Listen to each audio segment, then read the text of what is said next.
बोले नंदी जी महाराज की जय। सनत कुमारों ने यह प्रश्न स्वयं नंदी जी से किया और सनत कुमारों ने प्रश्न करते पूछा। सनत कुमार उवाच भगवान कथमनु प्राप्तो महादेवांश जा शिवम। भगवान कथमनु प्राप्तो महादेवांश जा शिवम। श्रोतुमिच्छामि तत्सर्वं वक्तुं हर्षि मे प्रभो। वक्तुं हर्षि मे प्रभो। सनत कुमारों ने कहा, हे नंदी जी, भगवान कथमनु प्राप्तो, भगवान ने किस प्रकार से आपको प्राप्त किया, अथवा तो किस प्रकार से आपने भगवान को प्राप्त किया। ये दोनों तरफ से बात एक ही है। भगवान के प्रति अगर ये बात है कि हमने भगवान को कैसे प्राप्त किया, तो कह सकते हैं भगवान ने हमें कैसे प्राप्त किया, कोई भेद नहीं होने वाला है जी। लेकिन यही बात व्यवहार में आ जाए तो किसी बच्चे से कोई पूछे कि माता पिता कहाँ हैं, वो कहे जी मैं माता पिता के साथ रहता हूं, अथवा दूसरा बच्चा कहे कि माता पिता मेरे साथ रहते हैं, तो इन दोनों बातों में अंतर है। माता पिता मेरे साथ रहते हैं बात कुछ और है, और मैं माता पिता के साथ रहता हूं बात कुछ और है। लेकिन भगवान मेरे साथ हैं या मैं भगवान के साथ हूं, ये बात अलग नहीं है। इसलिए सनत कुमारों ने कहा किस प्रकार से भगवान ने आपको प्राप्त किया। महादेवांश जा शिवम, साक्षात आप शिव के अंश ही हैं, और किस प्रकार से आपने भगवान को प्राप्त किया। हे नंदी जी, श्रोतुमिच्छामि तत्सर्वम, सुनने की इच्छा है, मैं जानना चाहता हूं। वक्तुम हर्षि मे प्रभु, हे मेरे प्रभु, हे नंदी जी, प्रसन्न होकर के अपने ही जन्म की कथा को हमें सुनाएं। नंदी जी ने कथा सुनानी प्रारंभ की। धरती पर एक परम तपस्वी महात्मा जिनका नाम था शिलाद मुनि। शिलाद मुनि धरती पर स्वतंत्र विचरण एक समय कर रहे थे। मुनि शिलाद ने एक वन में प्रवेश किया। उस वन में प्रवेश करने पर मुनि शिलाद के कानों में शब्द पड़े, शिलाद शिलाद शिलाद। शिलाद को लगा भला मेरा नाम कौन पुकार रहा है। जिस ओर से आवाज आती थी शिलाद मुनि उस ओर बढ़े। कुछ नजदीक जाने पर जब आवाज बढ़ चुकी थी और जान चुके थे कि मैं बिल्कुल निकट हूं, लेकिन कोई दिखाई नहीं पड़ा, तो पूछा भैया कौन मुझे पुकार रहा है, कौन हो। तो आवाज आई, हे शिलाद नीचे देखो, गड्ढे में जो इस समय उल्टे पड़े हैं, अधोमुख पड़े हैं, वो तुम्हारे पित्र, हम तुम्हें पुकार रहे हैं। शिलाद मुनि को बड़ा आश्चर्य हुआ, मेरे पित्र और गड्ढे में उल्टे पड़े हैं। हे पितरों, तुम्हारी इस दशा का कारण क्या है। पितरों ने कहा, शिलाद मुनि, हमारे वंश में तुम्हारे अतिरिक्त और कोई वंश वृद्धि करने वाला नहीं है, और जिस वंश में वंश की वृद्धि में रुकावट आ जाती है, वहां के पितरों तक पितृ कार्य नहीं पहुंचता है, तो पितरों की गति बड़ी अधोगति हो जाती है। इस अधोगति की अवस्था में हमारे कल्याण का एक ही मार्ग है, शिलाद मुनि, विवाह करो। विवाह के बाद संतति उत्पन्न करो, और तुम्हारे द्वारा जब संतान उत्पन्न होगी, तब जाकर के तुम्हारे हाथों से पितृ कर्म आदि कर्म संपन्न होंगे, कार्य संपन्न होंगे। शिलाद मुनि ने कहा, लेकिन हम तो महात्मा हैं, आजीवन वैराग को धारण कर चुके हैं, ब्रह्मचर्य का पालन करते हैं, गृहस्थ में हमारा प्रवेश नहीं होगा। अब जब हम गृहस्थ में जाएंगे ही नहीं, तो फिर हमें पुत्र कहां से प्राप्त होगा। इसलिए हे पितरों, अगर तुम्हारी मुक्ति अथवा उद्धार का कोई और उपाय है, तो वह उपाय हमसे कहिए, लेकिन विवाह तो हम नहीं करेंगे। पितरों ने कहा, एक उपाय और है। क्या उपाय। बोले, तुम महात्मा हो, लेकिन तुम्हारे हाथ से पितृकर्म नहीं होगा। हमारे यहां ये विधान है, साधु संत महात्माओं के हाथ से कोई पितृकर्म नहीं होता है, और ना ही पितृ उनके हाथों से, महात्मा समाज के हाथ से किसी प्रकार के पितृकर्म को स्वीकार करते हैं। अतः अत्यंत अनिवार्य है कि कोई गृहस्थी हो और गृहस्थ जीवन के आचरण का पालन करता हुआ हो, तो वो ही व्यक्ति पितृकर्म करने का अधिकारी है। उन पितरों ने कहा, तुम महात्मा हो, मुनि हो, तुम्हारे हाथ तो पितृकर्म होगा नहीं, लेकिन शास्त्र के अनुसार केवल पुत्र पत्नी से प्राप्त हो वही पुत्र नहीं होता है। 12 प्रकार के पुत्र भी शास्त्र में बताए गए। उनमें से एक पुत्र वह भी है जो पुत्र तुम अपनी तपस्या के द्वारा परमात्मा से अयोनिज पुत्र की कामना करो, और अयोनिज पुत्र अगर तुम्हें प्राप्त हो जाए तो उस पुत्र को अपने पुत्र रूप में स्वीकार करो। तो प्रश्न बना, योनिज अयोनिज क्या है? बोले जो मां के गर्भ से जन्म लेवे वो योनिज पुत्र है, और जो बिना मां के ही गर्भ से, बिना मां के गर्भ के जन्म ले लेवे, प्रकट हो जावे, वह अयोनिज पुत्र है। शिलाद मुनि ने कहा उसके लिए मुझे क्या करना पड़ेगा? पितरों ने कहा उसके लिए तुम्हें तपस्या करनी पड़ेगी, और देव कार्य सिद्ध करें तो तुम्हारी मनोरथ सिद्ध होगा, तुम्हें पुत्र की प्राप्ति होगी, और जब तुम्हारा पुत्र विवाह कर लेगा तब तुम्हारे पुत्र के हाथों तुम्हारे पितरों के निमित्त पितृ कार्य किए जाएंगे, और तब जाकर के हम अधोगति में पड़े हुए पितरों का उद्धार होगा। बोले पितृ देवताओं की जय। शिलाद मुनि ने पितृ कल्याण के लिए संकल्प किया और एकांत क्षेत्र में जाकर के विचार किया, कौन ऐसा देवता है जो मेरे मनोरथ, मेरे संकल्प, मेरे कार्य को सिद्ध कर सके। तो मुनि शिलाद ने सोचा देवताओं में सबसे बड़ा तो देवताओं का राजा इंद्र है, और जो कार्य अन्य देवता ना कर सके वो कार्य तो देवराज इंद्र ही कर सकता होगा, इसीलिए तो वो देवताओं का राजा है। अतः मन में संकल्प किया कि मुझे देवराज इंद्र की उपासना करनी है, और जब देवराज इंद्र प्रसन्न होकर के मेरे सामने प्रकट होंगे तब मैं उन देवराज इंद्र से कहूंगा कि मुझे योनिज पुत्र नहीं चाहिए, मुझे अयोनिज पुत्र की कामना है। हे देवराज इंद्र, मेरे मनोरथ को सिद्ध करो।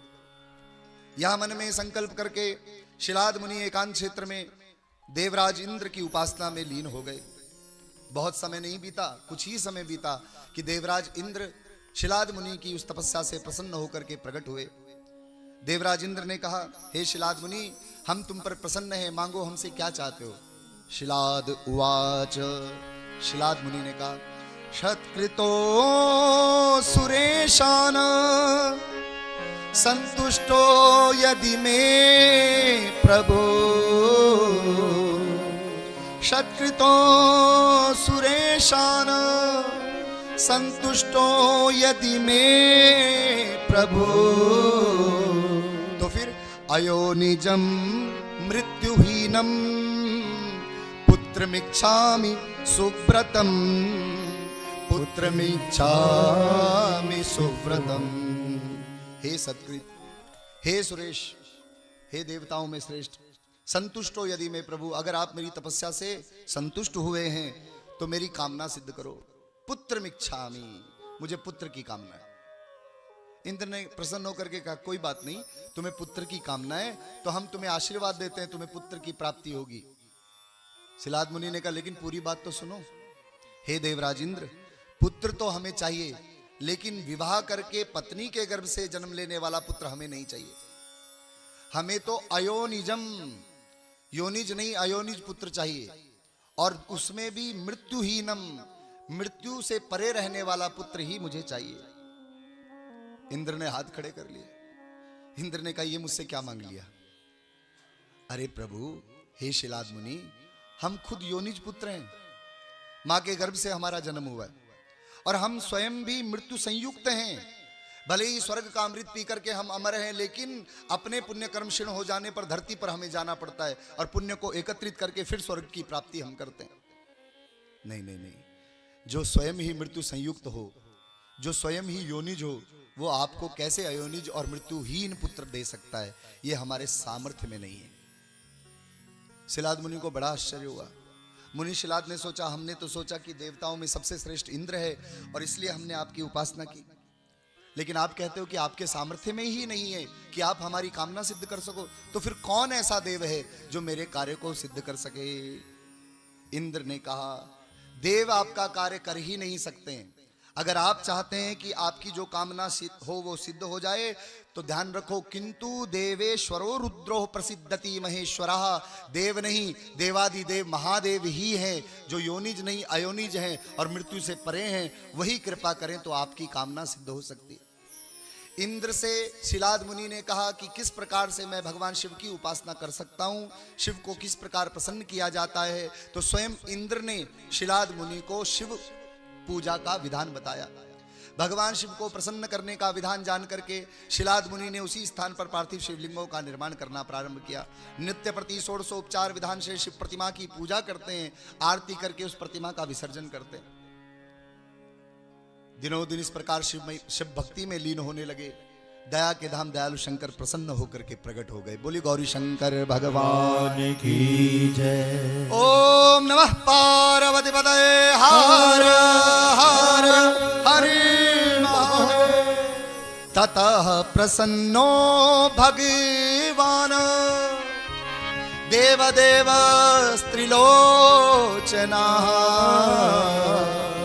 वरदोस्मति तं प्राह शिलादं मुनिपुंगवं शिलादं मुनिपुंगवं। तथा प्रसन्नो भगवान त्रिलोचनः, भगवान शिव रुद्र त्रिलोचनः, भगवान रुद्र प्रसन्न होकर के त्रिलोचन भगवान प्रकट हुए और कहा मैं तुम पर प्रसन्न हूं, मांग लो शिलाद, मुझसे क्या चाहते हो।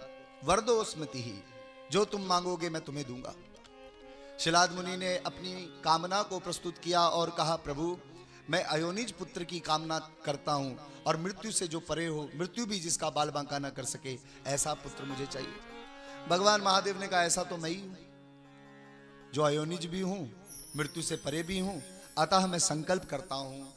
तब पुत्रो भविष्यामि नंदी नामना अयोनिजः पिता भविष्यसि मम पितुर्वे जगतः मुने पितुर्वे जगतः मुने। तब पुत्रो भविष्यामि, मैं वचन धारण करता हूं कि मैं भविष्य में तुम्हारा पुत्र बनकर के आऊंगा और तब जब मैं तुम्हारा पुत्र बनकर के अयोनिज पुत्र प्रकट हो जाऊंगा तब तुम्हें आनंद की अनुभूति होगी और उस आनंद की स्थिति में तुम मेरा नाम नंदी रखोगे। जगत पिता जगत में हमें कहा जाता है, लेकिन ये जगत पिता महादेव ही अंश रूप में तुम्हारा पुत्र बनकर के तुम्हें पिता बनने का सौभाग्य प्रदान करेगा, ऐसा मैं संकल्प करता हूं। बोले शंकर भगवान की जय। भगवान शिव ने संकल्प किया पिता भविष्यसि मम पितुर्वे जगता पितु, जगत पिता के पिता बनने का सौभाग्य तुम्हें प्राप्त होगा। विधान बताया, निश्चित समय में जब यज्ञ की तैयारी की जाएगी, यज्ञ मंडप यज्ञ वेदी के निर्माण में, अग्निकुंड के निर्माण में जब गड्ढा खोदा जाएगा तो उस काल उस अवस्था में उस अग्निकुंड के निर्माण में जब गड्ढा खुदेगा तो उसी गड्ढे के भीतर से हम पुत्र रूप में चतुर्भुज रूप में प्रकट हो जाएंगे। यह बात शिलाद मुनि ने जान करके बड़ी प्रसन्नता व्यक्त की। अपने आश्रम में पहुंच करके आसपास सभी महात्माओं को यह सूचना दी, भगवान शिव की तपस्या से मैंने भगवान शिव को प्रसन्न किया और साक्षात भगवान त्रिलोचन भगवान महादेव ही मेरे पुत्र बनकर के आएंगे। सब उस समय का इंतजार करने लगे। वो समय आया जब यज्ञ की तैयारी की जानी थी। सब यज्ञ की तैयारी में अग्निकुंड के निर्माण की तैयारी कर रहे थे। कुछ एक हाथ गड्ढा खुदा ही था कि उसके भीतर से भगवान शिव ही चतुर्भुज रूप में साक्षात चमकते हुए दमदमाते प्रकट हो गए। बोले शंकर भगवान की जय। उस सुंदर चतुर्भुज बालक को देख करके हृदय से शिलाद मुनि ने धारण किया और शिलाद मुनि ने कहा त्वया अहम नंदितो यस्मा नंदी नामना सुरेश्वरः। हे सुरेश्वर, तुम्हारे दर्शन मात्र से मुझे आनंद की अनुभूति हुई, इसलिए हे मेरे पुत्र मैं तुम्हारा नाम नंदी रखता हूं। बोले नंदेश्वर महादेव की जय। अपने पुत्र का नाम नंदी रखा, लेकिन भगवान शिव की तो कुछ और ही इच्छा थी। यहां तक जो वरदान दिया था भगवान शिव ने, वह तो भगवान शिव ने सफल किया, लेकिन जैसे ही उस सुंदर चतुर्भुज बालक को लेकर के, चमचमाते दमदमाते बालक को लेकर के शिलाद मुनि अपनी पर्ण कुटिया में गए तो पर्ण कुटिया के भीतर जाते ही उस चतुर्भुज बालक के दो भुजाएं लुप्त हो गई। जो दमदम बिजली सा चमक रहा चमचमाता बालक था, वो साधारण सी कांति वाला साधारण सा बालक दिखने लगा। एकाएक अपने पुत्र को इस प्रकार से तेजहीन देखा तो आश्चर्य में पड़ गए और इतने में कुछ साधु संत महात्माओं का समाज शिलाद मुनि के आंगन में आया और कहा, हे मुनि शिलाद, हमने सुना है कि यज्ञ कुंड के निर्माण काल में आपको पुत्र की प्राप्ति हुई, अयोनिज पुत्र आपको प्राप्त हुआ। हम आपके पुत्र का दर्शन करने आए, क्या अपने पुत्र का हमें दर्शन नहीं कराओगे? शिलाद मुनि ने भीतर से अपने पुत्र को ला करके उन महात्माओं के सामने प्रस्तुत किया तो महात्माओं का समाज तो भगवान शिव की प्रेरणा से यहाँ उपस्थित था। महात्माओं ने कहा, हो इस बालक की भाग्य रेखा मस्तिष्क रेखा देख करके हम भाग्य बखान करते हैं। ये बालक तो अल्प आयु है, 12 वर्ष से अधिक इस बालक की आयु नहीं होगी। बोले गौरी शंकर भगवान की जय। कहा तो शिलाद मुनि बड़ी प्रसन्नता के साथ उत्सव मना रहे थे, लेकिन एकाएक उन महात्माओं के मुख से सुना कि ये बालक अल्पायु है तो शिलाद मुनि रुदन करने लगे। मुनि शिलाद का जो ममता उस बालक में बन रही थी वो ममता छूटने लगी। महात्मा की ममता का त्याग होने लगा। जो ममता में बंध रहा महात्मा था उसने अपने बालक की ममता को छोड़ना शुरू किया। धीरे धीरे शिलाद मुनि का वह पुत्र नंदी आयु अवस्था में बड़ा होने लगा। एक समय 10 वर्ष की अवस्था को जब उस बालक ने प्राप्त किया तो अपने पिता को जाकर के पूछा, पिताजी आपको देखकर के लगता नहीं कि आप मुझे देखकर के प्रसन्न हैं, और पुत्र के रहते अगर पिता किसी चिंता में है और अप्रसन्न है तो ऐसे पुत्र का तो जीवन ही धिक्कार है। अतः हे पिताजी, किस प्रकार से मैं आपको प्रसन्न कर सकता हूं? मैं आपकी सेवा में क्या ऐसा करूं कि आप मुझे देख करके प्रसन्न हो? मुझे उपाय कहिए। शिलाद मुनि ने अपने पुत्र नंदी को निकट बुलाया, सिर पर हाथ फेरा और कहा, हे मेरे पुत्र, मेरी अप्रसन्नता खिन्नता का कारण केवल इतना है, भगवान शिव ने मुझे वचन दिया था कि वो मेरे पुत्र बनकर के अंश रूप में अयोनिज बालक बनकर के आएंगे। यहां तक तो बात सही थी, लेकिन जब तुम्हारा जन्म हुआ तुम चतुर्भुज रूप में थे। पर्ण कुटिया के भीतर तुम्हें ले गया तो तुम्हारी चतुर्भुज में से 2 भुज लुप्त हो गए। दमदम स्वर्ण सी कांति जो चमचमाती थी वह कांति शांत हो गई। साधारण बालक जैसा तुम्हारा मुख का तेज हो गया। हे पुत्र, अगर तुम मुझे प्रसन्न जानना चाहते हो, प्रसन्न करना चाहते हो तो जाओ, 2 वर्ष की अवधि तुम्हारे जीवन की रह गई। जाओ, जाकर के भगवान शिव की उपासना करो, और अगर तुम्हारी तपस्या और तुम्हारे परिश्रम से भगवान शिव प्रसन्न हो जाएं तो भगवान शिव से पूछना कि क्यों भगवान शिव ने इस प्रकार की लीला की। कहा तो था कि मुझे मृत्युहीन पुत्र चाहिए, लेकिन अल्पायु वाला मृत्यु संयुक्त पुत्र मुझे क्यों दे दिया। जाओ पुत्र, अपने भगवान शिव की उपासना करो, और भगवान शिव चाहें तो तुम्हारी अल्पायु को दीर्घायु में बदल सकते हैं। जाओ, जाकर के उपासना करो। उपासना विधि प्रकरण को समझाया। पिता से भगवान शिव की पूजा विधि को जान करके नंदी जी महाराज एकांत क्षेत्र में शिव प्रतिमाओं का निर्माण करने लगे, शिवलिंगों का निर्माण करने लगे। षोडशोपचार पूजा विधान से शिव की पूजा करने लगे। 2 वर्ष के उस अंतराल काल में जब 12वें वर्ष की अवस्था हो गई, 12वां वर्ष भी बीत गया, और तब जाकर के भगवान शिव साक्षात नंदी जी के सामने प्रकट हो गए। बोले शंकर भगवान की जय। जिस प्रकार से हमारे यहाँ एक कथा ऐसी ही और आती है, मार्कंडे मुनि जी को भी यही बताया गया था कि मुनि मार्कंडे की आयु अल्प आयु है, लेकिन मुनि मार्कंडे ने भी बाल्यावस्था में ही, शैशव अवस्था में ही भगवान शिव की उपासना करके, भगवान शिव ही साक्षात जो मार्कंडे जी हैं, और भगवान शिव ने जिस प्रकार आश्वासन दे करके बताया कि तुम साक्षात मेरा स्वरूप हो, कोई साधारण बालक नहीं, उसी प्रकार से नंदी के सामने प्रकट हुए। नंदी जी से कहा, तुम्हें क्यों ऐसा लगा कि तुम अल्पायु हो? अरे नंदी, तुम तो साक्षात मेरा अंश हो, मेरा स्वरूप हो, और मेरा स्वरूप कैसे मृत्यु युक्त हो सकता है? ये सब तो मैंने लीला की। तुम्हारे पिता शिलाद मुनि जो स्वतंत्र विचरण करते, धरती पर वैराग्य को धारण करते, अपने पितरों के कल्याण के लिए पुत्र की कामना रखे बैठे थे। अगर कहीं तुम्हारे पिता पुत्र की ममता में फंस जाते तो जीवन पर्यंत जो त्याग था, जो वैराग्य था, वो त्याग और वैराग्य जगत में उपहास का कारण बन जाता। तुम्हारे पिता कहीं तुम्हारी ममता में, पुत्र मोह में ना फंस जाएं, इसलिए उन महात्माओं को ऐसी मैंने प्रेरणा दी थी। लेकिन तुम साक्षात मेरा स्वरूप हो, और तुम ही साक्षात मेरा स्वरूप हो, तो काल तुम्हारा कुछ नहीं कर सकता है। भगवान शिव ने वचन दिया, तुम्हारा विवाह मरुदगणों की जो सुयसा नाम की कन्या है, जिन 49 मरुदगणों की कथा कल आप सुन रहे थे, उन्हीं 49 मरुदगणों की कन्या का नाम है सुयसा। भगवान शिव ने आशीर्वाद दिया, तुम्हारा विवाह सुयसा नाम की कन्या से होगा, क्योंकि नंदी की पत्नी सुयसा होगी, इसलिए उन्हीं सुयसा को नंदिनी नाम से भी पुकारा जाएगा। और विवाह के उपरांत तुम अपने पितरों के उद्धार के लिए पितृ कर्म आदि जब संपन्न कर लोगे और तुम्हारे पितरों को सदगति की प्राप्ति होगी, तब जाकर के तुम्हें मेरे लोक का अधिकार प्राप्त होगा। जाओ, जाकर के विवाह धर्म का पालन करो और पितरों के निमित्त कार्य को संपन्न करो, और जैसे ही पैतृक कार्य संपन्न कर दोगे तब तुम मेरे लोक के अधिकारी और मेरे गणों में श्रेष्ठ गणों के नाम से जाने जाओगे। भगवान शिव ने शिव महापुराण में यह आशीर्वाद भी नंदी जी को दिया कि हे नंदी, सदैव मेरी ओर मुख करके बने रहोगे।